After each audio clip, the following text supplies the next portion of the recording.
How do you think the justice system in Amherst and maybe even Virginia um, are plotting against you? The justice system in Virginia isn't plotting against me, it's Amherst. Amherst is a good old boys club. It's a very small city, but everyone is connected to Sweetbriar. So if my recordings had gotten out in a timely manner, it would have affected people's pocketbooks. Additionally, judges and lawyers kind of protect their own. These two are lawyers. It's a whole family of lawyers, basically.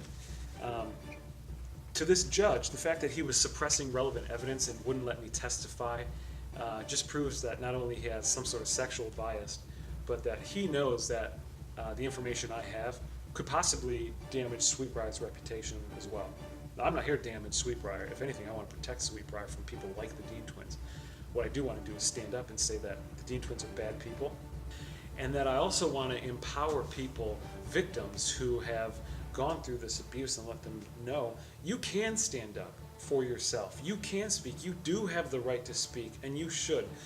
It's when we sit by and let this stuff happen, that's when the real crime happens. That's when the real abuse happens. Make noise. Rattle the cage. Talk about it. I met a judge in Florida, and I played her some of the recordings and kind of told her the story. And the two things she said to me is, number one, don't ever give up. But number two, scream at the top of your lungs. Make sure everyone knows what's going on. I was a judge telling me to speak up against the judge. The only way change actually happens in these corrupted systems is when someone says, no, I am not going to listen to that. I am going to speak up. I am going to release this information. There's a proper way to do this. There are laws in place. You are abusing your power. People will know. You're about to face a federal court case which could result in some jail time. Do you have any regrets? I do not regret the situation that fell in my lap, the information I have, the recordings I have, and my decisions to stand up against what I consider corruption, abuse. I don't regret that at all. And to this day, even if I go to jail, I am proud that I stood up against my abuser. I am proud that I stood up against a corrupt judge. I am proud that I put the nails to this judge. The information I have about the Dean family will be released. People will know that they threaten people. People will know that they abuse the law. People will know that they are abusive individuals. People will know the information I have. I will never regret that.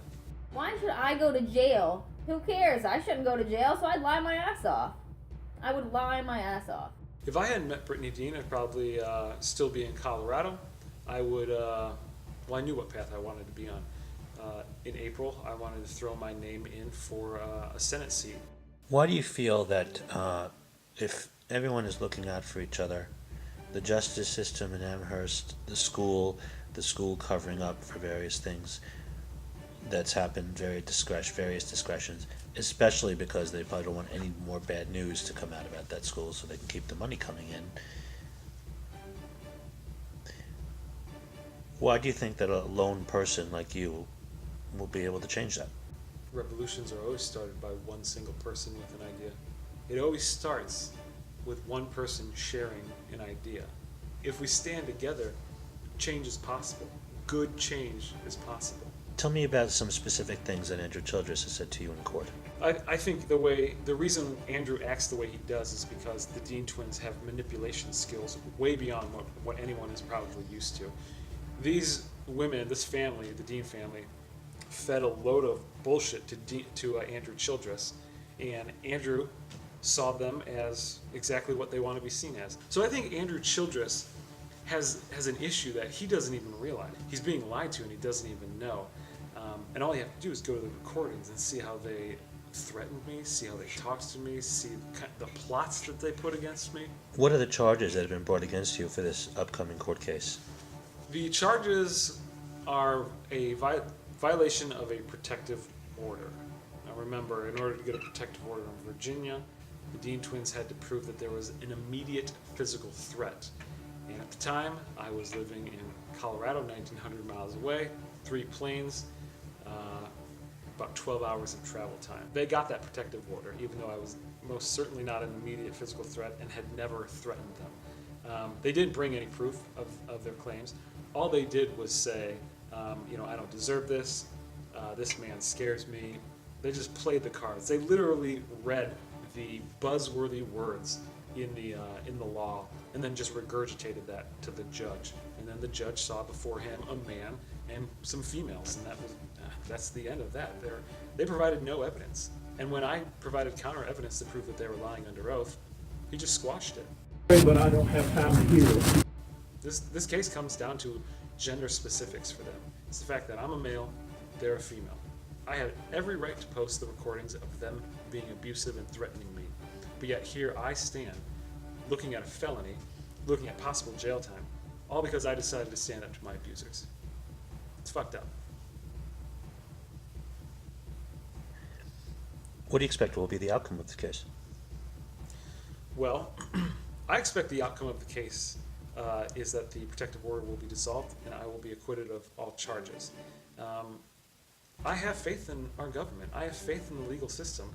Just because there's a bad apple there doesn't mean that the entire system is bad. I hope that they see this for what it is. I have to hope. I have to hold on to some ounce of hope.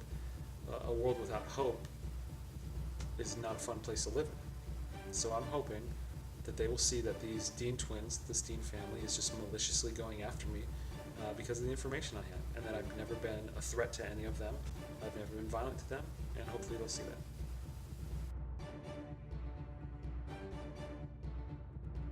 All right, here in Virginia, we have a system, with misdemeanors like that unfortunately, that's the way it is. Anybody could go to the magistrate and swear, and you're right, either perjure themselves or tell the truth that I did something.